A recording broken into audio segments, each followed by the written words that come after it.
Ya, kelemahan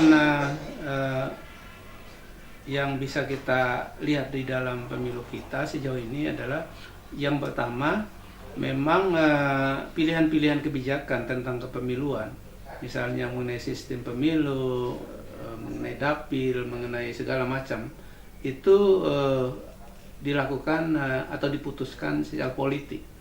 Jadi tidak didasarkan pada hasil penelitian atau hasil riset. Nah, apa dampaknya? Dampaknya banyak kebijakan yang tidak sesuai dengan kebutuhan kita sebagai bangsa, yang tidak sesuai dengan kebutuhan peningkatan kualitas demokrasi itu sendiri. Dan sebagian pilihan kebijakan itu tidak implementatif di lapangan. Yang kedua adalah bahwa selama ini ada fenomena di mana inkonsistensi itu melembaga.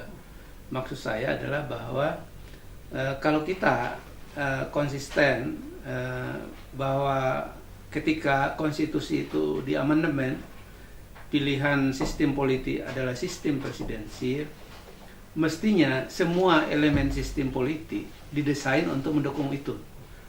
Jadi sistem pemerintahannya, sistem pemilunya, sistem kepartaiannya, sistem perwakilannya mestinya didesain untuk membackup sistem presidensil.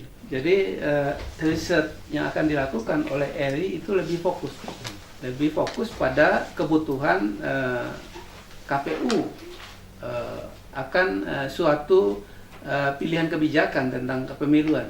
Sebagai contoh yang selalu aktual ya dalam setiap pemilu muncul itu adalah soal pendataan daftar pemilih, pendataan pemilih.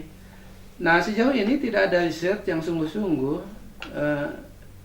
mekanisme atau sistem atau skema pendataan pemilih yang baik itu yang semacam apa gitu. Mestinya kan ada studi ya dengan perbandingan negara lain, dengan pengalaman pemilu-pemilu sebelumnya, bahwa skema pendataan pemilu kita memang bermasalah sehingga muncul DPT ganda, DPT fiktif, pemilih hantu, dan lain sebagainya.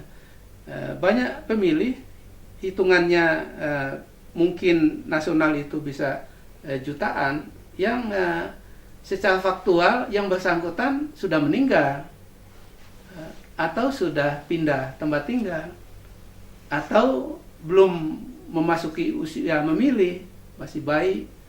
Nah, ini akibat tidak ada riset yang sungguh-sungguh mengenai bagaimana sebaiknya mengelola data pemilih, sistem semacam apa mestinya yang dibangun supaya akurasi dapat data pemilih itu sungguh-sungguh bisa didapat. ERI ini lebih fokus pada kebutuhan KPU, misalnya mengenai teknis distribusi yang lebih efisien, yang tepat sasaran terkait dengan logistik pemilu misalnya. Untuk wilayah Papua tentu tidak bisa disamakan dengan wilayah Jawa. Kalimantan tidak bisa disamakan dengan Sulawesi dan seterusnya. Nah, selain untuk katakanlah melayani kebutuhan KPU, juga lembaga ini dimaksudkan untuk membantu pembentuk undang-undang. Dalam hal ini DPR di satu pihak dan pemerintah di pihak lain.